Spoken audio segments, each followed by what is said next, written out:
Hello, Podwalkers, and welcome to another episode of Goblin Lore. This episode is the second of our two-part interview with Magic the Gathering artist Adam Paquette.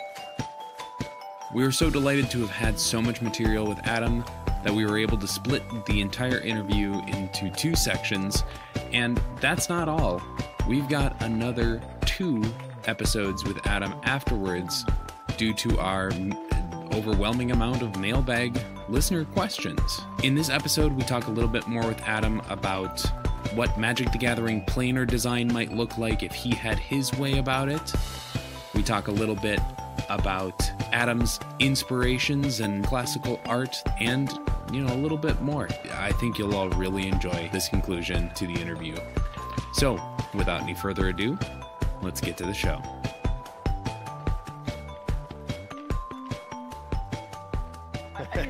I was actually thinking that when we were talking about this, because you have done at least I think 1 or 2 planes for like the plane chase set. Is that correct? Mm-hmm. I did Kessig. Yeah. Did I do another one? I think that was it. Okay, so that you actually, you do have a little bit more card room. That art is going to be at a more of a traditional landscape and at a bigger thing. And I don't know if that would have. That just stood out to me as we're discussing this, because I'm wondering if that changes it at all, what you kind of had the freedom to do. I think at the time, I was still pretty new to working for Magic when that happened. I hadn't seen those cards before, so I didn't really factor it in. And I think it's always the case, even with like full art lands or something like that, as a digital painter, it doesn't really make a huge difference to me. They're all 24 inches to me. Okay. So, now as shifting into oil painting, it would definitely make more of a difference. Yeah. And, but now I paint everything knowing that, there's play mats, there's prints, there's traditional market, there's all that sort of stuff. So, definitely I would say the bigger, the better for me. Like the paintings that I just wrapped up were 36 inches, and that's a really good. Wow. Yeah, that's like a really fun size for me. And probably at that point it hits like, okay, I'm going to have to really think about how this scales down, because I'm going to lose these little details in the background, but I want them there for the buyer when they have that painting, because it's really cool little details, But yeah. Well, and with things like more Magic art shows happening, having those bigger pieces. I went to the one that they did, the first one in Vegas, getting to see the differences in some of the older paintings that were painted very, very small versus some ones that had been done at a larger scale. It was interesting to see those contrasted as the way the art was hung. Yeah. I would love to try a 1-to-1 scale oil painted Magic card.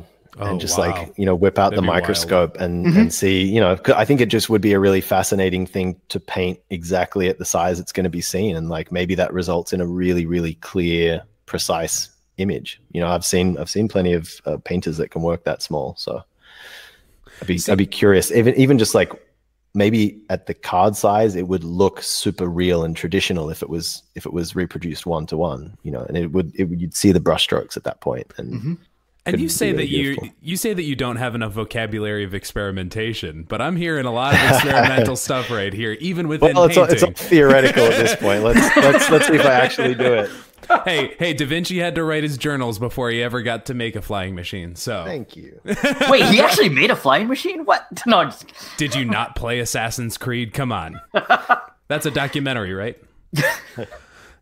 So, Adam, you've kind of helped. I think when I did the Scryfall search on you, I came up with 164 cards. Way off. Really? I just finished number 205. I think, but they're not released yet. Yeah, 164 that we have released. If you want to talk about the other 40, we're not going to stop you, but we also like you and want you to keep getting work for Magic. So. There's a really red one that I like, and there's one with lots of green. You guys will love that one. Yeah. Ooh, are there's some white, blue, and black ones in there too, right? Oh, that seems like there's a trick question in there. I'm not going to answer that. Yeah, Joe, come on. What we really want to know is when he's doing a goblin. Okay, so we talked a little bit about this during the intro, but what you're really kind of known for in Magic, a lot of what comes up is landscapes. It's the nature piece that you kind of described that you engaged with, I think, in your childhood a lot more. Yeah. And I'm just curious, do you have kind of a favorite plane that's been to illustrate the environment of? We have you, Innistrad is kind of the first main expansion story that we have that you worked on. Yeah. And, Ravnica, we know, is two of the most prolifically, they're represented in Magic artwork. They have a very clear kind of the Eastern Central European look. Yeah. We're kind of curious, what plane has been your favorite to illustrate for? I would say probably Kaladesh, because of that connection to my childhood, and more than in the end, more than design, it's just the atmosphere. Like, there was a card that I did that I think it was originally meant to be plains, and it ended up as a swamp. It's this kind of like orange sunset one, and it's like over these rice fields. Mm-hmm. And that was just like straight out of my like dream memory of being a kid in India and having these crazy red sunsets and this kind of feeling of like open sky, but dusky and hazy and whatever. And like, that was a difficult world, especially because like I was part of the reason that it ended up full of so much swirly curl metal filigree stuff, which I'm sure everyone hates me for. But I mean, the artists, because it was such hard work to paint it. But definitely Kaladesh, and even just like was it another swamp? This kind of blue one with the curly plants. Like, there was just something really that brought me back to that atmospheric feeling of what fantasy is in that. The other one would definitely be Ravnica. Just like that was really the kind of fantasy that I loved to read when I was a kid. I loved China Mayville's The Scar. I don't know if any of you read that, but it was he's a great fantasy writer, and he wrote this book about a city that was made out of ships that had been kind of gang pressed together by pirates, and it slowly over time created this floating city. Oh, wow. And so I just loved anything that had complex overlapping, architecture and slums and Tokyo, and like anything where there's little hidden, ways to navigate through that place. Density. I just love that urban density stuff. So Ravnica is really cool, and playing with the vertical dimension in a city, which you normally think of as streets on a horizontal plane. So playing with canyons made out of buildings. But again, I got that in Kaladesh with Spire Bluff Canal. Like, that was one of my favorite paintings ever, just because it was like, oh, city, that's kind of never-endingly deep. That's right up my alley. So yeah, Kaladesh, Ravnica. Innistrad, not so much. I found, even though it was actually the reason they got me on board with Magic initially, was Jarvis was like, I think you have a really dark, kind of moody, atmospheric lighting, and it's true. Like, and your art is also great. Yeah. But there was a real limitation there. It was like, we want the camera always at ground level. It's there's never bright daylight, and it was we need gothic horror. That's it. I mean, yeah, and it was kind of like nice to like lift up out of that world. And I think directly after we went to maybe Zendikar, I think, was it directly after Innistrad, I think, and it was like, whoa, sunlight. It just gives you more to play with, it seems like, right? I mean, having those differences of gosh, now all of my art words are failing me. Differences of values, but like different light sources, right, and all that sort of stuff. Tonal just gives ranges. You more with. Wow. I'm sorry. Can I get that deeper? We explore tonal ranges. Oh my God. Damn, that is a nice mic setup. But no, yeah, it seems like that just gives you more sort of knobs to twist and play with in your artwork. Then, totally. I mean, I think if we never changed worlds, or if it was like, okay, each artist is going to get assigned a plane and you become an expert of that plane, I'd be like, oh no way, I'm out. Sorry guys. Like, I need that to change it up. And, I actually took a break from Magic when they were doing Ixalan, and I was bummed, like, because I didn't know what was going on because I was out. And so like, I didn't really know until it got announced, and I was like, what? Like, pirates and dinosaurs and feathers? Oh man. Like, that was so cool. So I really hope that there's a return to Ixalan at some point, and I get to dive into that. Cool. And we're curious, if you got to design it, what would you kind of like to take from that Australian history, or kind of an Oceanian themed plane? If you to design a plane for Magic? Yeah. Okay, so I think the things about for me, and it's also really cool to think about this now that I live overseas, because the longer I'm away, the more I appreciate the differences and start to miss stuff. So, you know, the nature in Australia is, I think it's easy to think of it as kind of barren in a way. Like it's not jungle, it's not forest, it's not mountains. Like it's pretty flat, it's pretty deserty in a lot of places. And the bush, like our forest, what we call the bush, is really dry, and it's like, I mean, you can't walk through it. Like there's so much scrub and tangled undergrowth and stuff that kills you, that you know, it's pretty impenetrable, but it's super, super alive. Like my memory of it is the sound of insects, like deafening sound of life. And being in German forests is like, where's everybody at? Where'd everyone go? You know, something I said. So like, I don't know how you would get noise into a magic plane, but I would definitely get that feeling of like the danger is like everywhere. You can't really see it, and it's kind of intense, and it's like almost like it would probably be close to Zendikar. Actually, it's sort of like the land itself is alive and dangerous. I think Australia is entirely a place that's entirely dependent on its relationship with water. So I would see a plane that featured a contrast between the inland desert and the coastal regions. I would see, you know, like something where water is the precious resource, or something that is a metaphor for that. And, you know, some kind of battle for control over that. And, you know, the history of the Aboriginal people of Australia is fascinating, because they were nomadic and they didn't build cities. They didn't have that kind of city-state thing.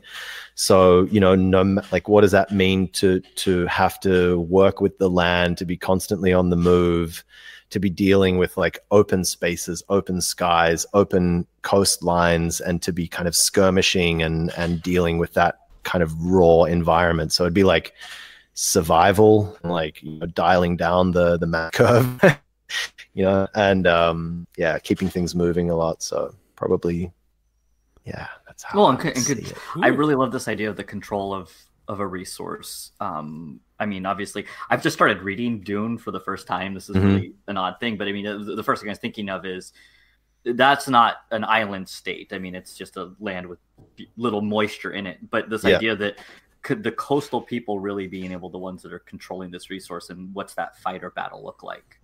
Right. I mean, like Australia is a coastal country. Like everyone, like 99% of people live around the coast. And so I think it would be interesting, you know, what happens if you know, back to not Australia, but the Oceania plain, like what happens when the coast isn't safe anymore and everyone gets pushed inland? You know, what if the danger is coming from the ocean, which is their source of water and of life and of food and everything like that, and that's where the danger comes from, and so they get pushed into the middle.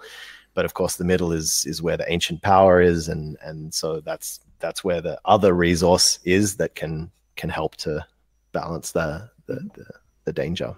Oh, and this idea that basically, as we know, in Australia everything can kill you would be great to be represented on cards. I really like, I don't know how. Oh yeah, because we don't already have a game where everything's designed to kill each other. Yeah. We don't have creature type koala yet, though, and so I'm just creature saying, type drop bear. But I mean, this idea that you said, it's almost like the buzzing, the insects. I mean, it's the unseen that really is the danger. The danger. It'd be cool to just like have some sort of like mechanic for like how many cards you have out. How many land cards you have out deals damage to you over time. So you have to like keep cycling your lands out and managing, like trying to keep less mana on the board. Yeah. Wow. Something like that. It does have what you're describing. Sort of has this this intense, almost like even though what you're saying is there's no mountains, there's no large forests, sort of thing, wide open skies. It feels like Montana here in the U.S. But but it's still the sound that I'm hearing in my mind's eye, or in my mind's ear, I guess, is sort of the like this oppressive feeling, even though you're wide out in the middle of nowhere. And that's a really compelling sort of aesthetic. I like that a lot. And it's heat too. It's like it's the sound, it's the heat, it's the like there's no shade, there's nowhere to hide. And that's cool. Yeah. If you're listening, wizards. You should be listening. This is a great podcast. And that is going on our endorsements reel. Yeah.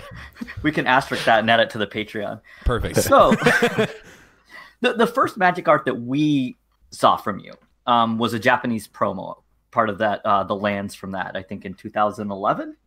The Magic Premiere Shop, I believe. Yeah. That wasn't the first stuff I did, but it was, pretty close to it. Okay. Mike Linneman, Vorthos Mike, referenced that in one of his articles in 2015 on Cool Stuff, which was kind of comparing you to the Hudson River School painters of the 1800s, which, here's me sitting here knowing nothing, but just reading that sense, I'm like, we've got a badass with it. I don't even know what the Hudson River School painters are. It was actually just like a bunch of kids that went to the Hudson River School and decided to paint. No, that'd be a lot easier for me to deal with. Yeah. I mean, how is this a comparison that you're comfortable with? I mean, is it accurate? Is it? Yeah. I definitely see where he's coming from. I'm not super up on my Hudson River School painter history. But if I remember correctly, they kind of had a mandate to popularize the idea of kind of national parks and nature in the public consciousness. And part of what they were doing was idealizing nature. So they were realistically painting, but they were also kind of modifying and exaggerating and creating this kind of allegorical. I mean, I don't know, if you look at their paintings, I've been up to the Hudson River, it doesn't look like that. I wish it did. It's beautiful, I love it, but it doesn't look like that. It may have looked like that in the 1800s. Potentially. Isn't there like one painting where they're like looking over the Hudson Valley and it's got like jungle trees and ferns and stuff? Having lived in Boston and traveled up through New York, also not my memory of it. Right. But I love those paintings, but also like I never really felt like I was super connected to them. Like it's, obviously it's not my country, so I don't have that kind of, patriotic drive to love these movements of American painters. I think they're beautiful paintings, but they're a bit, what's the word? They're a bit dry. They're a bit kind of, a bit too simple, a bit too lacking in. They don't have that fire that you were talking about before. Right. That sort of that influential, the spiritual element underpinning. Yeah. So like, I guess if you were to look at realistic painting against fantastic painting, I think that there's a spectrum. Like, if you're talking about realism in terms of being able to render convincingly and create a convincing image, then I definitely fall on that side of painting. That's my background, and I've tried to break away from that and do abstract work, and I find that really difficult. So I'll always come back to that technicality. But in terms of the content, I think you have on one end of the spectrum, I'm trying to paint truly to what reality is. And on the other end of the spectrum, you have, I'm completely making this up and idealizing this world. And that's kind of like a Plato-Aristotle thing. Like the truth is here in the real world, or the truth is in the realm of the ideal. And I'm really interested in the exact midpoint between those two things. So like for me, with my life that I've lived and my background, I see real magic in the world. And I'm interested, like, exactly where does that reside and how do you bring that into artwork? Artists that there's two artists that are really influential for me, and they sit just on either side of that midpoint. One is Antonio Lopez Garcia, who's a Spanish painter and the kind of the father of the Spanish realist school of contemporary painting. He's alive still. He paints very, very realistically. He paints from life. He paints over many, many sessions over years, and he does these huge paintings of Madrid, like cityscapes. he paints, you know, he'll do a 300-hour painting of a tree in the backyard of his house as it changes over the seasons and loses its leaves and then gets them again. And I mean, he's going out and putting little marks on the leaves to measure, and he's pushing realism to the point where, you know, he's questioning his own sense of reality. Like, am I really here? Am I really seeing this? Does this thing exist? Like, to a point of kind of almost Zen Buddhist attempt to interrogate reality. And I would consider him like a magic realist on the realist side. And then there's someone, Vincent Desiderio, who's a Philly-based painter and teacher, brilliant artist, and he paints almost entirely kind of from imagination, but he's allegorizing his ideas about the world of painting and kind of philosophically engaging with human history through his painting. Maybe a better example would be someone like Odd Nerdrum, someone else who's painting these kind of archetypal, iconic, spiritual scenes from imagination with idealized figures, but they're all painting, you know, quote unquote realistically. And he sits more on the on the fantasy side of it, where it's clearly not grounded in the world that we live in, but in the ideas that underpin our thinking. And so I'm like, my fine art is going bang in the middle of those two and a number of other influences, and really investigating, like, I'm fascinated, like, would it be possible to find that exact midpoint and have someone not know if it's grounded in the ideal or in the real? Sort of the uncanny valley almost, like you want to hit right at the bottom. Yeah. I mean, I'm looking at some of the work right now of the Hudson Valley School people. So the Among the Sierra Nevadas, a California piece. So it's the Sierra Nevadas is where I spent a lot of my childhood. Is that a Bierstadt painting? Yes, it is. Mm-hmm. Yeah. And I actually spent a lot of time in the Sierras, hiking. That's where my family vacationed because we had a friend with a cabin, so we were able to go. And I hiking has always been one of my things, getting away, hiking trails that there aren't other people on. And I'm looking at this painting and the realism piece to it. I can see where maybe Vorthos Mike was kind of talking about where your landscapes come in here. Even that piece that we were looking at from your swamp, the Kaladesh swamp.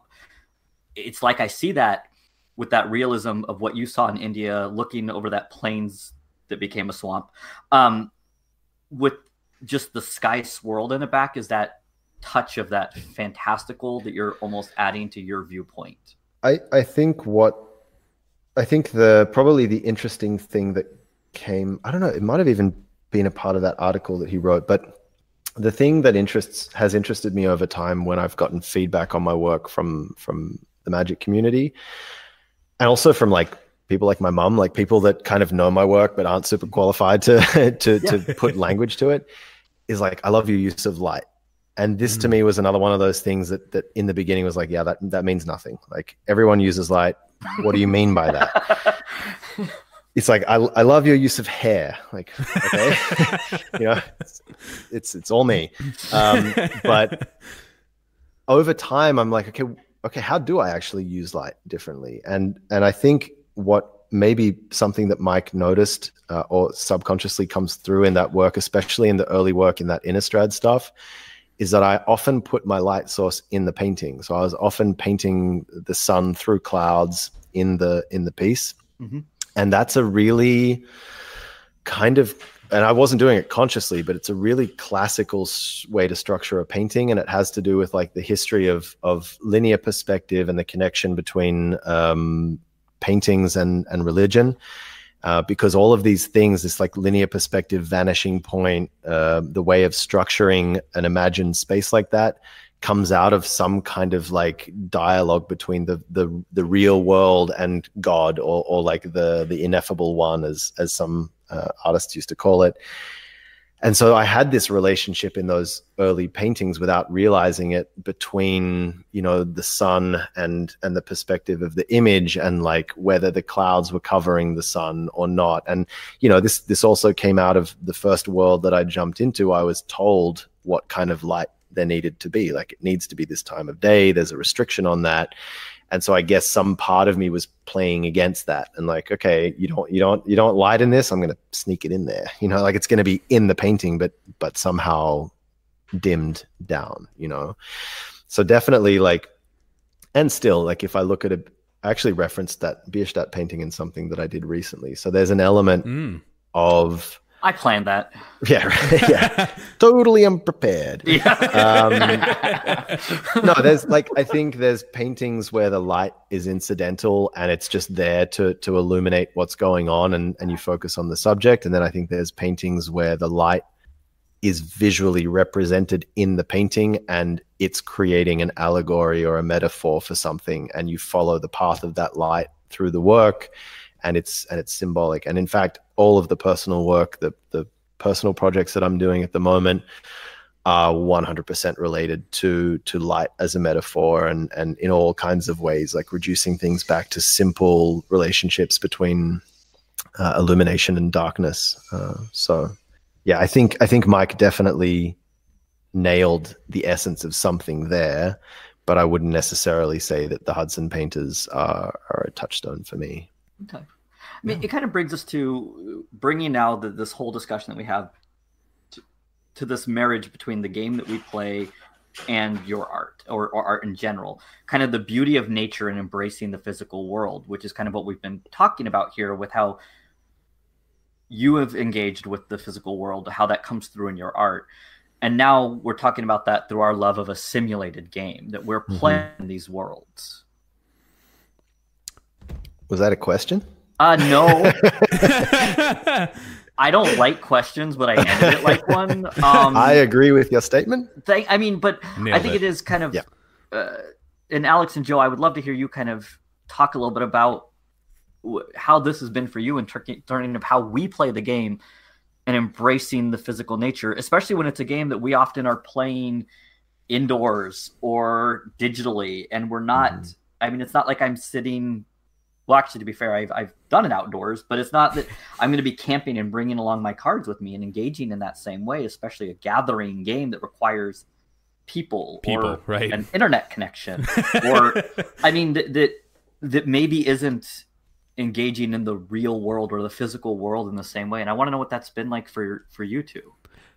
Yeah, I think we kind of get into some of that a lot when we're sort of going through the process right now of planning our get-togethers for Magic Fest Minneapolis coming up this August. And one of the big, like you touched on before, Hobbs, is we really try to emphasize the gathering aspect. And to me, that's a lot of how, at least as a player and a fan, I connect in the physical world, is, just having those opportunities to engage with people. It's not so much necessarily engaging with nature. And I think that's hard. Like, that is a hard thing to think through. I know that actually I don't remember if it was last summer or the summer before, I did a couple of like day trip road trips with my wife, and I had, around Minnesota, just to local historical sites. And I've actually found a number of places that I thought surprisingly looked like Magic cards. There's a petroglyphs about 90 miles southwest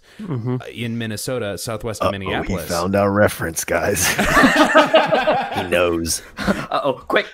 I know where Muruganda is, straight up. Like, I mean, but it's one of those things where I do think that you can have those elements. You sort of mentioned, Adam, seeing the magic in the real world, and some of just this massive exposure to all of these images in this card game has made me like just double take when I'm doing my mail route at work, when I'm delivering mail, or that's something that I've seen on X. I think that's a really good point. Like, I think that trying to rely on a game to get you out into nature is like, it's not what it was designed to do. And I don't think that it's the responsibility of Magic to get people to do that. But I think that it's super fascinating to think of how has this influenced me and how has this changed the way that I look at the world. And I agree with you that it's large. I think the power of Magic lies in social connection and in psychology and in this kind of laboratory where you sit and you're always investigating how each other's minds are working, like whether you're strategizing and being competitive, or whether you're, you know, finding your feet in a new social circle or whatever. Like, it's a human connection thing, and I think that has to stay. And I think that's probably, you know, the one thing that I would stay away from digital magic and keep, you know, pumping up and putting resources into physical magic, is like, it has to stay around the table. You know, it's about that.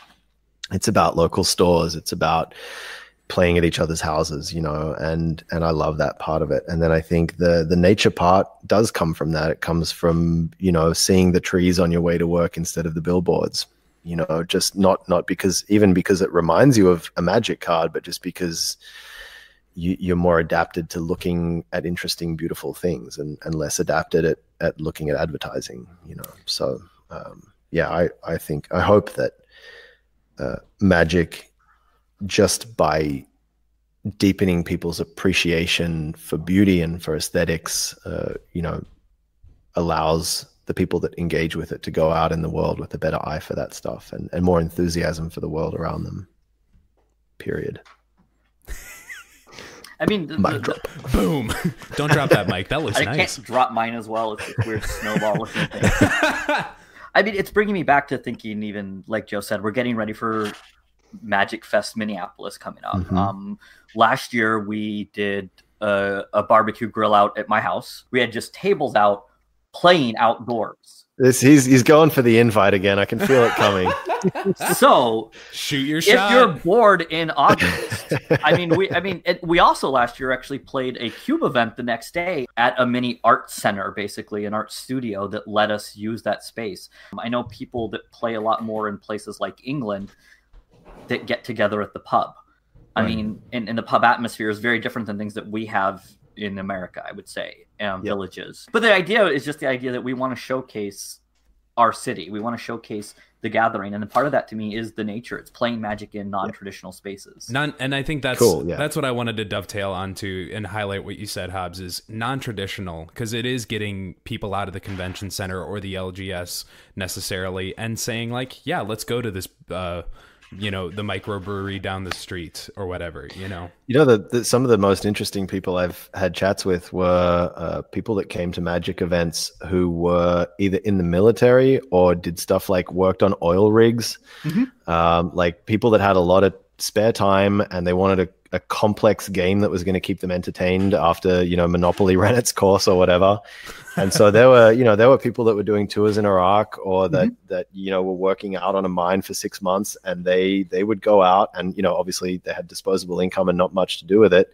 So they'd buy enough cards for everyone, and they'd teach everyone else how to play Magic. And like, you know, then it's like, what happens with that interesting complexity and psychology and game structure somewhere like that? You know, like, wow, like who's a spike in a barracks full of spikes, you know? So what is really funny about this, Adam, is almost like you planned. I actually work at a hospital for veterans. So I'm a psychologist, and I work at a hospital in the States for veterans. Okay. When I was a trainee, I told one of the groups that I was working with in this group-based program, hey, let's start a group teaching some of these guys to play Magic, mainly guys in the program that I was in. And I got this pushback of veterans playing Magic. Why would military people wouldn't enjoy that? I said, you don't seem to understand. Really? Yeah, like I was my first training was in San Diego near the ships, the naval base. Yeah, the naval bases. Wow. And who came in dropping cash? It was the guys from the military, because they had nothing to do on a boat. They needed something that could be played in a small area that didn't take up a ton of space. Yep. And was complex and had strategy. And so they were, someone it was yells just out, everyone on deck, and they're like, out come the Magic cards. Yeah. No, guys, everyone on deck. Like Legacy, Commander, what are you talking about? But I had to convince... For that pun, sorry, Hobbs, for that pun, you are welcome back anytime you want. Oh, yeah. That solidified it. But it was Is it better than Mega Soda? Yeah, Joe, have you found us Mega Soda yet? Still working on it. I'm a terrible producer, guys. But I had to convince this group of people I worked with who had kind of this preconceived notion about who was, quote unquote, a player of these games, not realizing, like you said, the oil field is the other good example of people who have money and can't really leave. Their job is in this place where they can't get to a local gaming store. So they need something that they can do with people. And Magic has been that for a lot of groups that you wouldn't think of. Go Magic. Go Magic, Magic's yeah. Cool. It's all going to change when this Netflix thing comes out, and then everyone's going to know what Magic is, and it's going to become super legit and cool and everywhere. Yeah, more than it is. Maybe I'll stop playing at that point. Let's end there. Well, for the part one. Should I like go and like change my clothes so we can do like a part 2 and it looks like it's a different day? Yeah, I mean it's completely audio, but we'll feel like that. Yeah, you'll hear it coming through this incredible quality microphone.